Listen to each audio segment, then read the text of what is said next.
샬롬 사자소학 5번째 아동 문학가 어효선 선생님 1925년 11월 서울에서 태어나 한평생 어린이를 위해 동요, 동시, 동화를 쓰시다가 2004년 5월에 세상을 떠나신 아동 문학가 난정 어효선 선생님은 겸손하고 검소하기로 소문난 선비였습니다.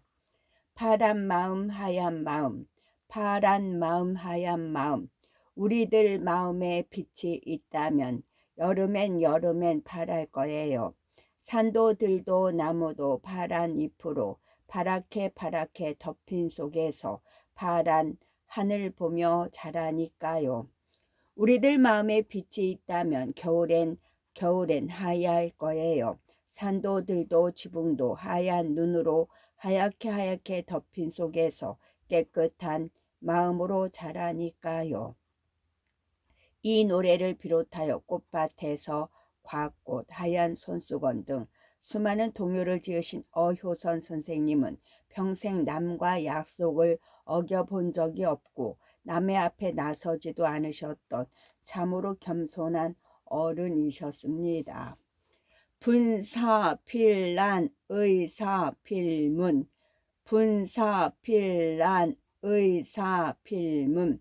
분노가 나면 더욱 곤란할 것을 생각하고 의문이 나면 반드시 질문을 생각하라.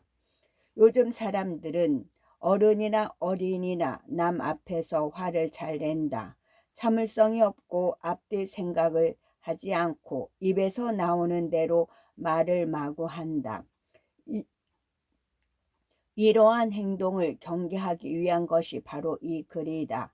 살다 보면 몹시 분노가 치밀 때가 있다. 그럴 때는 잠시 마음을 누그러뜨리고 참는 지혜가 필요하다. 그러면 실수를 면할 수 있게 된다. 또 의문이 생기면 차근차근 질문을 하여 그 의문을 풀어가는 게 올바른 생활 태도이다. 사사필경 언사필중, 사사필경 언사필중. 일을 하면은 반드시 공경할 것을 생각하고 말을 하면은 반드시 충직하게 할 것을 생각하라. 일을 할 때와 말을 할 때 어떤 마음가짐과 행동을 해야 할까? 얼른 생각하면 일할 때는 열심히, 말할 때는 정확히 이런 답이 떠오를 것이다. 그것도 틀린 답은 아니지만 여기에서의 올바른 가르침은 다르다. 일을 하기 위해서는 정성을 다하고 말을 하기 위해서는 진실되게 해야 함을 생각하라고 했다. 이것을 다시 합쳐보면 행동과 말은 항상 조심하고 진실되게 하라는 뜻이 담겨 있다. 이 두 가지를 늘 조심하면 어디서든지 그 사람은 사랑받고 환영받게 될 것이다. 일을 대충 엉터리로 하고 거짓말을 밥 먹듯이 하는 사람이 되어서는 안 된다. 국왕의 떳떳한 죽음, 국왕의 떳떳한 죽음. 어떤 일을 잘못했을 때 떳떳한 자세로 잘못했습니다. 앞으로 조심하겠습니다. 이렇게 말하는 어린이가 있다면 사람들은 그 어린이에게 찬사를 보낼 것입니다. 그러나 자신의 잘못을 감춘다든지 저 아이 때문에 이렇게 되었어요 하고 남에게 잘못을 떠맡기는 어린이가 있다면 모두 그 어린이의 떳떳하지 못함을 나무랄 것입니다. 영국 왕 찰스 1세는 나라를 잘 다스리지 못하여 국민들로부터 원망의 대상이 되었죠. 그러나 그는 비록 한 나라의 정치에 실패한 왕이었지만 조금도 구차한 행동을 보이지 않았습니다. 그리하여 훗날 많은 사람들로부터 오히려 존경을 받게 되었지요. 찰스 1세는 정치를 잘못하여 사형을 당한 불운한 왕이었습니다. 그가 체포되어 넌더탑에 갇혀 있을 때는 템즈 강이 꽁꽁 얼어붙고 살을 애는 듯한 북해의 찬바람이 몰아치는 겨울이었지요. 1월 어느 날 찰스 1세는 사형을 당하게 되었습니다. 그러나 그는 태연스럽게 옥사장을 불렀지요. 폐하 부르셨습니까? 내가 자네에게 마지막 부탁 한 가지만 정하겠네. 털외투 한 벌만 구해주겠나? 아니, 털외투라니요. 잠시 후면 세상을 떠나실. 당장 죽을 몸인데 털외투를 구해달라는 국왕의 말에 옥 사장이 고개를 갸웃거리자 찰스 1세는 이렇게 말했습니다. 털외투를 구해달라는 건 오늘 날씨가 몹시 추워서일세. 폐하 정말 딱하십니다. 당장 사형을 당하실 텐데 날씨가 춥고 안 춥고가 무슨 상관입니까? 옥 사장은 찰스 1세가 사형당할 시간이 다가오므로 혹시 정신 이상이라도 일으키지 않았나 생각했습니다. 그러나 찰스 1세는 당당한 얼굴에 미소를 띠며 말했지요. 옥 사장, 지금은 죄인의 몸이지만 나는 지난날 이 영국을 다스리던 국왕이 아닌가. 내가 잠시 후 추위에 벌벌 떨면서 죽으면 사람들은 내가 죽음이 두려워 떨었다고 이야기할 것일세. 만약 그렇게 된다면 한나라 국왕으로서 체면이 어찌 되겠는가. 그러니 내가 떨며 죽지 않도록 털외투를 구해달라는 것일세. 옥사장은 그제서야 찰스 1세의 말뜻을 알아듣고 털외투를 구해주었다고 합니다. 마침내 사형은 집행되었고 찰스 1세는 조금도 떨지 않고 태연하게 죽음을 맞이했기 때문에 역사에 떳떳한 사람으로 기록이 되었지요. 예로부터 우리 조상들은 떳떳한 명분과 체면을 목숨처럼 귀하게 여겨왔습니다. 바른 생각과 떳떳한 행동은 우리에게 많은 교훈을 주고 있지요. 우리나라 역사에도 이와 경우와 비슷한 이야기는 얼마든지 있습니다. 백제의 마지막 임금 의자왕 때 이야기입니다. 망해가는 백제 나라를 지키기 위해서 계백 장군은 5,000명의 결사대를 끌고 10만 명의 신라와 당나라 연합군을 맞이하여 싸우게 되었지요. 이때 계백 장군은 싸움터로 나가기 전에 집에 들렀습니다. 그리고는 식구들에게 조국을 잃고 남의 노예로 비굴하게 살아갈 것인지 아니면 자신의 칼을 맞고 장군의 가족답게 떳떳이 죽을 것인지를 선택하라고 했지요. 가족들이 계백 장군의 뜻을 따른 것은 너무나 당연한 일이었습니다. 이렇게 해서 계백 장군은 사랑하는 아내와 자식의 목을 베고 전쟁터로 나아가 최후를 맞이하였지요. 떳떳한 제명과 명분을 목숨과 맞바꾸었다고 할 수 있겠습니다. 조경필중 수용필공 조경필중 수용필공 발걸음은 언제나 무겁게 하며 손놀림은 늘 단정하게 하라. 우리 몸에서 손과 발이 하는 일은 엄청나다. 그런데 손은 윗몸에 붙어 있어서 모든 일을 도맡아 하다시피 하고 발은 아랫몸 끝에 붙어 있으니까 걸어 다니는 일 외에 별로 하는 게 없는 것 같다. 그러나 알고 보면 발은 한평생 우리 몸을 필요한 곳에 옮겨주는 가장 큰 역할을 맡아주고 있지 않은가. 여기서 발걸음은 반드시 무겁게 하라고 하는 것은 가야 할 곳과 가서는 안 될 곳을 잘 가려서 신중히 하라는 뜻이다. 또 두 손은 도둑질이나 노름 같은 데 쓰지 말고 좋은 일에 바르게 쓰라는 뜻을 담고 있다. 목용필단 구용필지 목용필단 구용필지 눈 모양은 단정하게 하고 입 모양은 다물고 있으라. 사람 얼굴에 눈은 둘이고 입은 하나이다. 눈이 둘인 것은 세상을 널리 살펴보고 밝은 데를 보기 위해서다. 그러므로 눈 모양을 단정히 한다는 것은 좋은 거, 바른 것을 보아야 한다는 뜻이 담겨 있다. 입은 먹는 일 외에 말하는 일을 맡고 있다. 알맞게 먹는 것과 꼭 필요한 말을 하는 것이 입의 역할이다. 이 글에서 입 모양은 다물고 있으라는 말은 쓸데없는 말을 짓거리지 말라는 뜻이다. 그러므로 우리가 살아가는데 눈은 필요한 것을 살펴보고 입은 항상 말을 조심해야 한다. 성용필정 기용필수 성용필정 기용필수 음성은 반드시 고요하게 하며 기호는 반드시 엄숙하게 하라. 사람이 말할 때 목소리는 너무 높지 않게 조용조용하게 하는 것이 좋고 움직이거나 일할 때 필요한 기운, 힘은 엄숙한 것이 좋다. 사람이 많이 모이는 곳에서 혼자 고래고래 소리치며 잘난 체하는 사람들을 볼 수 있다. 또 힘이 세다고 남을 잘 때리거나 물건을 때려 부수는 사람도 볼 수 있다. 모두 저 잘난 것 같지만 아무도 그런 사람을 존경하지 않는다. 오히려 그런 사람을 피하게 된다.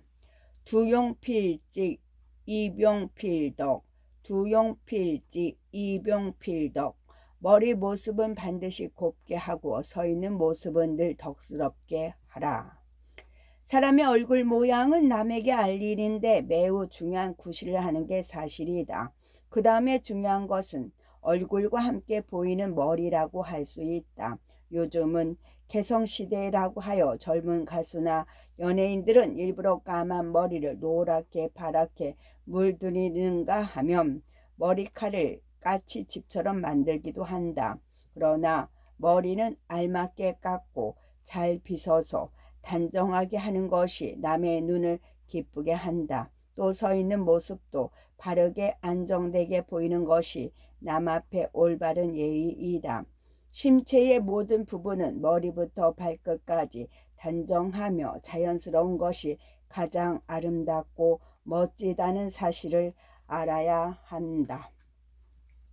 수신제가 치국지본 수신제가 치국지본 수신제가란 자신의 몸을 수양하고 집안을 다스리는 것은 나라를 다스리는 근본이다. 수신제가란 내 몸을 잘 닦고 집안을 잘 다스리는 것을 말한다. 이 말은 세상을 살아가는 데 가장 중요한 덕목으로 누구나 첫 번째로 실천해야 할 일이다.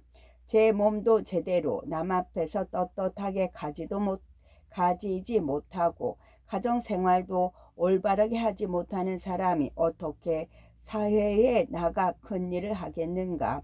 그러므로 장차 나라를 위하는 큰 일꾼이 되려면 그 기초가 되는 자신과 자기 집안부터 바르고 떳떳하게 다스려야 한다. 역사적으로 훌륭한 인물들은 모두 어려서부터 수신제가의 교훈을 잘 실천한 사람들이다. 산농공상 국가이용 산농공상 국가이용 선비와 농부와 기술자와 상인은 국가에 이로움을 준다. 공부를 열심히 한 선비, 땀 흘려 논밭을 가꾸어 농사를 짓는 농부, 기계를 만지고 기술을 익혀 많은 물건을 만드는 기술자, 좋은 물건을 양심껏 파는 상인 등 이런 여러 가지 직업인들이 국가를 이롭게 한다. 이 세상에는 수천 수만 가지 직업이 있다. 병원의 의사, 간호사, 약국의 약사, 소방관, 경찰관, 우편 집배원, 학교 교사, 변호사, 판사, 검사, 은행원, 회사원 등등이 모두가 사회와 국가에 도움을 주는 사람들이다. 이처럼 각자 직업을 가지고 열심히 일하는 모든 국민들은 국가와 사회에 기여하고 도움을 주는 훌륭한 사람들이다.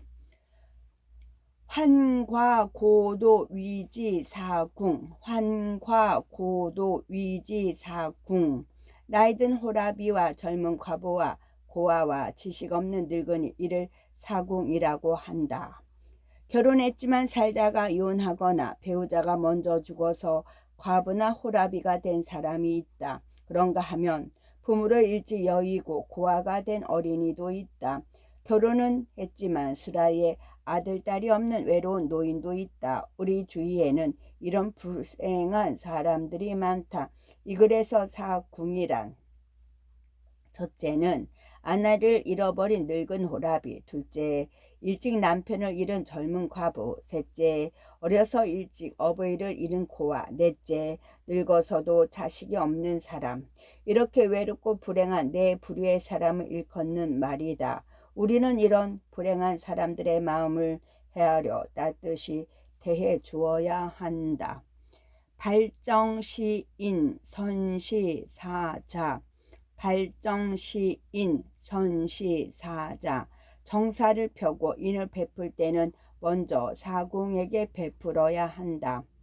옛날에는 임금이나 나라의 관리, 고을 수령들이 정사를 돌볼 때 가난한 사람과 불행한 사람을 우선으로 여겼다.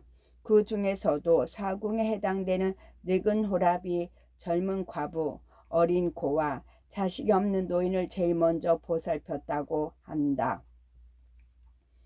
오늘날에는 소년, 소녀, 가장들이 많다. 이들 가운데는 부모가 안 계시는 고아도 있지만 부모가 병들어 눕거나 불의의 사고로 나이 어린 소년, 소녀가 집안 살림을 꾸려 나가는 경우도 많다.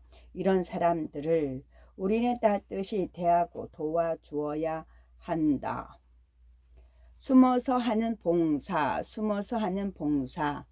남을 위해서 대가를 바라지 않고 묵묵히 일하는 것을 우리는 봉사라고 합니다. 또 남을 위해 일하는데 그치지 않고 그로 인하여 자기의 목숨을 바치거나 자기 버금갈 만큼 자기를 포기하는 것을 희생이라고 합니다. 목숨을 바치거나 거기 버금갈 만큼 자기를 포기하는 일을 희생이라고 합니다. 어머니들은 대개 우리 즉 아들 딸을 위해 봉사만 하는 것이 아니라 희생까지 마다 않고 달게 받아들이고 있지요. 우리 주위에는 어머니처럼 자기 한 몸을 희생하면서 남을 위해 일하는 고마운 분들이 많이 있습니다. 1989년도에 막사이 사이상 지역사회 부분 공로 수상자는 우리에게 전혀 알려지지 않은 경상남도 거제도라는 섬마을에 사는 김인순 할머니였지요. 70살 고위도 훨씬 넘은 김인순 할머니, 그분은 광원이란 보육원을 운영하고 있는데 원생은 200여 명이 됩니다. 그러나 그 원생들은 몸과 마음이 건강한 보통 아이들이 아니었죠. 그들은 모두 정신바가 아들입니다. 김 할머니는 1949년 이화여자대학교를 졸업한 분입니다.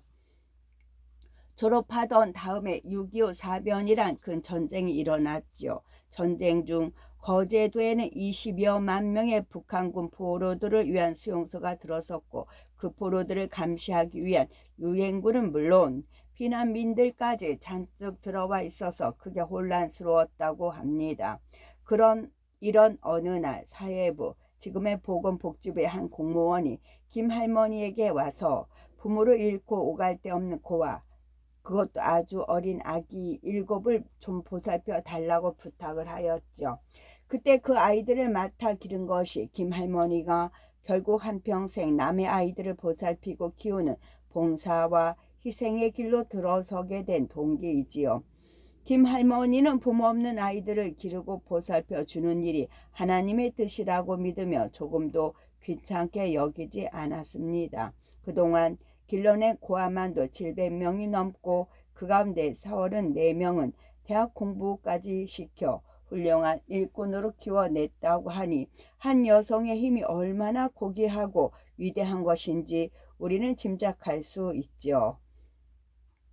김 할머니는 자신의 고아원을 1978년 정신바가 시설로 바꾸었다고 합니다. 그들은 대개 지능이 낮은 데다가 언어장애로 말까지 잘못하고 심지어 간 질병까지 앓고 있는 아이들도 있어서 사회와 이웃은 물론 집안 가족들까지도 멀리하고 있답니다. 김 할머니는 이들을 마다 않고 맡아서 사랑으로 기르고 있으니 참으로 고마운 분이시지요. 우리는 정말 이런 분을 마음으로부터 존경해야 합니다. 또 남의 불행이나 어려움을 보고 그냥 지나치지 말아야겠지요. 가슴 뭉클한 사랑의 손길, 가슴 뭉클한 사랑의 손길. 서울 강서구에 있는 경서중학교 교장실에 어느 날 40대 부인이 찾아왔습니다. 교장 선생님, 소문을 들으니 학비를 못 내는 학생들이 있다기에 조금 돕고 싶어서 뜻밖에도 학비를 못 내는 가난한 학생들에게 그 부인은 장학금을 주어 돕겠다고 했습니다. 교장 선생님이 너무도 고마워 주소와 이름을 물어보았지만 알리고 싶지 않다며 한사코 사절하였지요. 부인의 뜻은 고맙지만 임명으로는 받을 수 없습니다. 그러니 꼭 성함을 알려주셔야 합니다. 통장으로 돈을 넣겠습니다. 이 사실을 외부에는 절대 비밀로 해주세요. 해마다 수백만 원씩 장학금을 보내는 이 부인의 가정은 그리 넉넉지 않은 평범한 집이었습니다. 십실지읍 필유 충신, 십실지읍 필유 충신. 10집밖에 안 되는 아주 작은 마을에도 반드시 충성되고 믿음 있는 사람이 있다. 훌륭한 인재, 충성스러운 젊은이 혹은 예술이나 운동에 뛰어난 사람 등 나라에 쓸모 있는 인물들은 꼭 인구가 많은 대도시에만 있는 게 아니다. tum의 산골이나 외딴 섬마을 같은 사람이 별로 많지 않은 곳에도 훌륭한 인재가 있는 법이다. 우리나라 초대 대통령을 지낸 이승만 박사는 황해도 tum의 산골에서 태어났다. 올림픽에서 금메달을 따고 국위를 선양한 황영조 마라토너는 강원도 삼척의 외진 마을에서 태어나지 않았던가. 그러므로 우리는 내가 살고 있는 고장을 자랑스럽게 여기고 자부심을 가져야 한다. 내 이름의 소중함. 김철수, 윤수진, 최종철, 강준규 사람은 누구나 이름을 가지고 있습니다. 그런데 훌륭한 일을 하고 남에게 큰 도움을 주며 사람답게 살다 간 사람들의 이름은 후세 사람들까지도 오래 기억이 되지요. 이를테면 이순신, 안중근, 슈바이처, 링컨, 예수 그리스도, 석가모니, 공자, 이울구, 이황, 유관순 등 얼마나 자랑스러운 이름들입니까? 옛 어른들은 다음과 같이 이루고 있지요. 돈이나 재물을 소중히 여기지 말고 명예 즉 자랑스러운 자기 이름을 소중히 여겨라. 그렇습니다.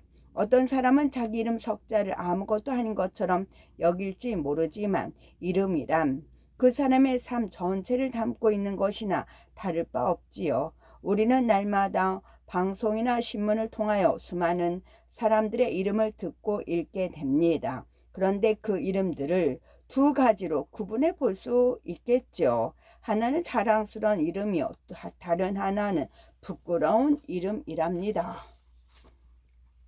남을 위하여 좋은 일을 한 사람의 이름이나 어떤 분야에 큰 공을 세워 상을 받는 사람의 이름을 신문에서 보면 세상 사람들은 부러워하고 그 사람을 우러러 봅니다.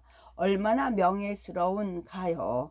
반대로 강도나 살인을 하고 붙잡힌 사람, 남을 속이고 옳지 못한 짓을 하여 돈을 번 사람, 남을 협박하거나 고자질 등으로 남을 괴롭힘으로써 자신의 이익을 취하는 사람 등 옳지 못한 짓을 하다가 세상에 알려지는 이름들은 얼마나 불명예스러운지요. 한번 잃어버린 명예를 되찾기는 참으로 어렵습니다. 그래서 우리 조상들은 자신의 이름을 더럽히지 않으려고 죽음까지도 두려워하지 않았던 것이지요. 그러면 우리의 이름을 깨끗하게 지키려면 어떻게 해야 될까요? 첫째는 무엇보다 이름에 어울리는 행동을 해야 합니다. 스승은 스승다운 몸가짐과 마음가짐을 가져야 되고 학생은 학생답게 신분에 맞는 행동을 해야 합니다. 학교에 다니는 학생이 선생님의 가르침을 제대로 따르지 않고 선생님을 존경하지 않으며 아버지 어머니 말씀도 잘 따르지 않는다면 세상 사람들은 그 학생의 이름을 떠올릴 때 즐겁지 못할 것입니다. 부모님이 지어주신 내 이름은 나 혼자만의 것이 아니죠. 반드시 연결되어 있습니다. 그러므로 내가 나쁜 짓을 하여 불명예스러운 이름으로 세상에 알려지게 되면 그것은 부모님을 욕되게 하고 거슬러 올라가서 욕되게 하는 것이지요. 둘째는 양심에 따라 올바르게 깨끗이 살아가는 것입니다.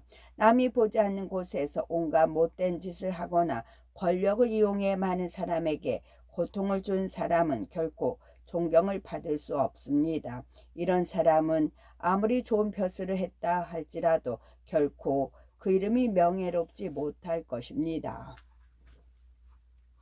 일립지곡 필분이식 일립지곡 필분이식 한 톨의 곡식이라도 반드시 나누어 먹어야 한다. 이 글에서는 한 톨의 곡식이라도 남과 나누어 먹어야 한다고 가르치고 있다. 내가 한평생 살아가려면 많은 사람들과 더불어 살아가야 한다. 아무리 재주 있고 아무리 잘나고 아무리 돈을 많이 가지고 있어도 혼자서는 살아갈 수 없는 것이다. 그러므로 내가 먹는 것이나 쓰는 물건을 남과 나눌 수 있는 도량을 가지자. 내가 남에게 베풀면 반드시 그 이상이 내게 되돌아온다는 사실을 알아야 한다. 언즉 신실행필정지 언즉 신실행필정지 말은 믿음이 있고 참되어야 하며 행실은 반드시 정직해야 한다.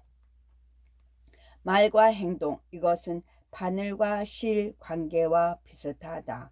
말은 번드르게 해놓고 행동은 그 반대로 하는 사람이 많다. 그것은 바늘 따로 실 따로 떼어 놓은 것과 같다. 바늘 귀에 실을 꿰어 넣어야 무엇을 꿰맬 수 있지 않은가? 말은 믿음이 가야 진실되어야 하고 행동은 정직해야 한다.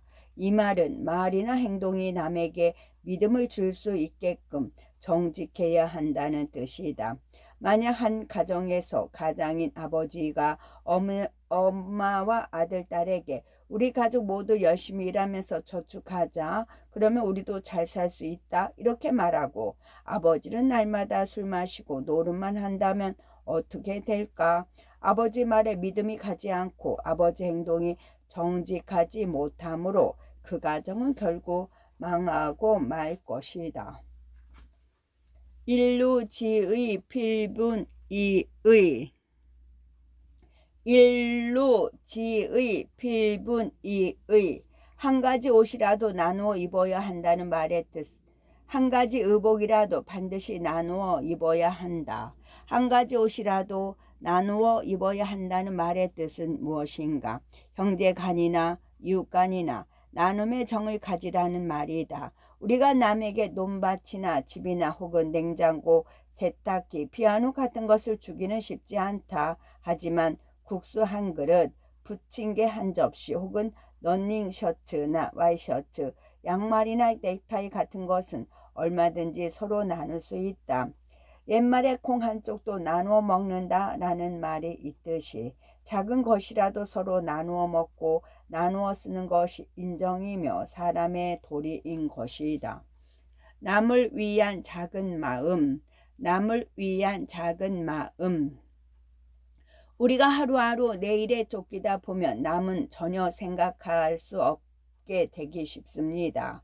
어린이들 또한 공부나 숙제 또는 과외 같은 데 얽매이다 보면 조금도 남을 생각할 겨를이 없습니다. 어른들 역시 직장 일어나 집안일에 얽매여 남을 까마득히 잊어버리고 지내기 십상이지요. 그렇지만 연말 연시를 맞이한다든지 명절을 맞이할 때 우리의 이웃이나 가난하게 사는 사람, 불행한 일을 당한 사람들에게 따뜻한 정을 나누어 주는 것은 사회를 아름답게 하는 일입니다. 이런 일은 꼭 돈이나 물건을 주어야 하는 것은 아니지요.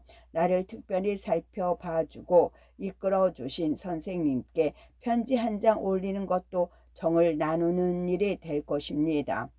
어떤 어린이는 해마다 연말이 되면 자기가 저금한 돈으로 양말이나 장갑을 사서 정성껏 포장해 놓고 거기에 짤막한 글귀로 집배원 아저씨 추운데 얼마나 수고가 많으세요. 지난 1년 동안 저희 집에 편지와 소포를 잘 배달해 주셔서 감사합니다. 새해 복 많이 받으세요. 하고 편지를 써서 전해준다고 합니다. 작은 선물과 짧은 편지이지만 이런 정과 고마움을 어찌 돈으로 비교하겠습니까? 우리 주위에는 이런 사람도 있습니다. 난 1년이 가도 남한테 편지 한 장 보내지 않고 받지도 않아. 시간 낭비하고 돈 없으면서 편지를 못하러 쓰지. 할 말 있으면 전화로 하면 될 거 아니야? 이러한 생각을 가지고 평생 남에게 편지 한 장 쓰지 않고 사는 사람은 산다는 게 얼마나 재미없을까요? 너는 네 것 먹고 살고 나는 내 것 먹고 사면 그만이다 하는 식으로 산다는 것은 모든 것을 산술적으로만 계산하며 사는 사람만이 가능할 것입니다. 예, 영수야, 너 오늘 도시락 안 갖고 왔다지? 응, 오늘 엄마가 편찮으셔서 도시락을 못 가져왔어. 그래? 그럼 내 점심 같이 나누어 먹자. 자, 이리 와. 그래, 고맙다. 이렇게 작은 정이 오갈 때 우리는 서로 아끼고 사랑하는 마음이 두터워질 것입니다. 오늘 경찰의 날인데 우리 조그만 선물 마련해 가지고 팔칠소에 찾아가 인사드리자. 그런데 다른 친구가 거긴 뭐하러 선물 사다 주니? 경찰관도 다 월급 받고 일하잖니? 이렇게 말한다면 어떻게 되겠어요? 우리는 남을 생각하는 작은 마음을 키워야겠습니다. 이런 작은 마음이 모여서 아름다운 사회를 만들거든요. 적선지가 필유여경, 적선지가 필유여경. 선을 쌓는 집에는 반드시 많은 경사가 있다. 중국의 대학자 공자께서는 착한 일을 하는 집에는 반드시 경사가 넘칠 만큼 생긴다고 했다. 사람들은 모두 복을 받고 싶어 한다. 그래서 새해가 들어오면 새해 복 많이 받으세요 하고 새해 인사도 한다. 하지만 평소 착한 일을 많이 한 사람이라야 복을 받는다는 사실을 깨달아야 한다.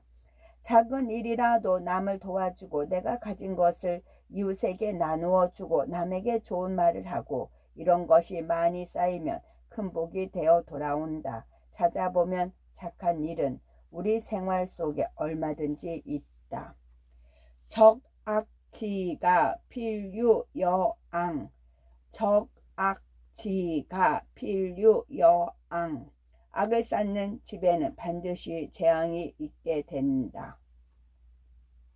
악을 쌓는 집에는 반드시 재앙, 불행이 있게 된다. 이 말은 우리 생활에 꼭 기억해 두고 실천해야 할 교훈이다. 악이란 남에게 손해를 끼치거나 남을 괴롭히는 나쁜 짓을 이르는 말이다.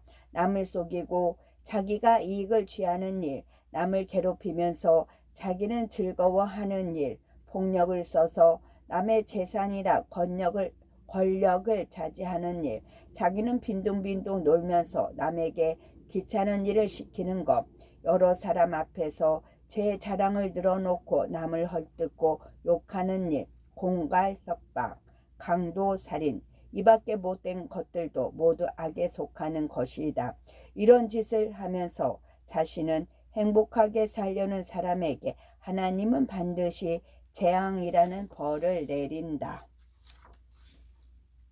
정기의이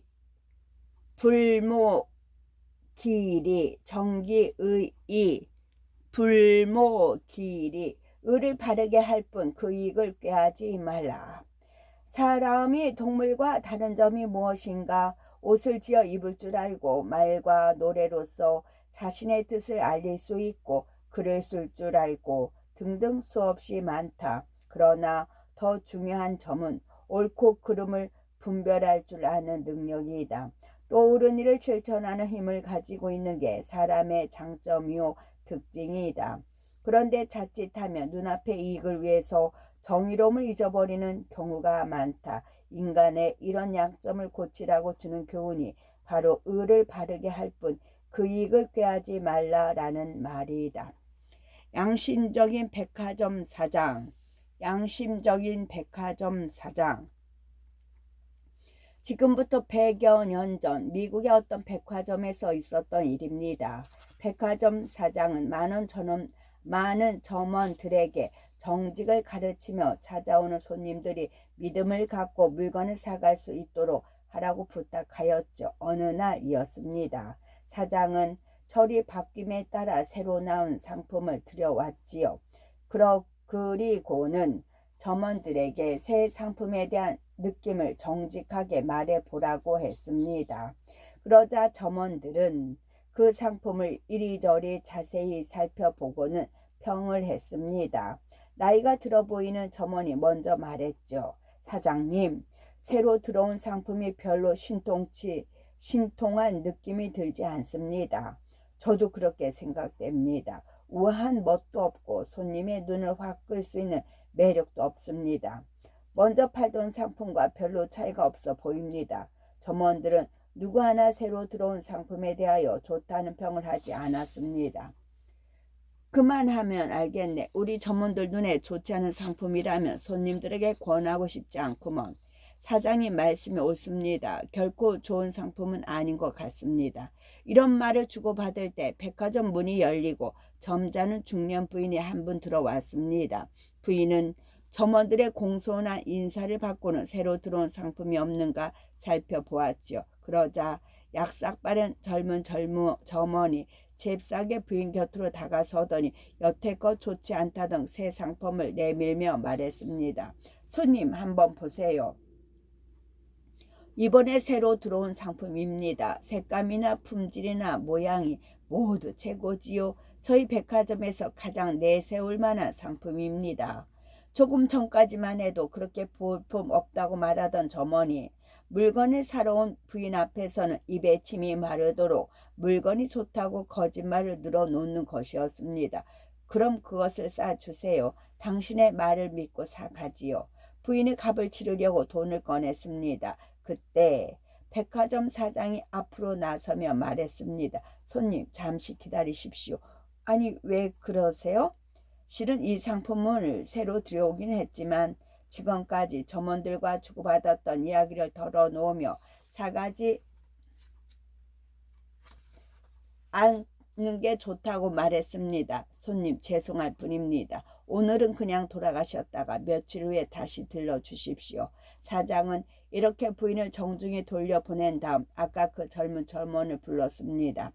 자네는 오늘 격리과에 들러 봉급을 받아 가게. 사장님, 오늘은 봉급날이 아니지 않습니까? 물론 아니지. 하지만 자네에게 먼저 봉급을 주도록 일러놓겠네. 자네처럼 좋지 않은 상품을 좋다고 속여 파는 사람은 우리 백화점엔 필요 없네. 그러니 내일부터는 일을 그만두게. 그 사장은 돈벌이보다 항상 신의를 존중해서 마침내 미국에서 제일 가는 백화점을 만들었다고 합니다. 끝.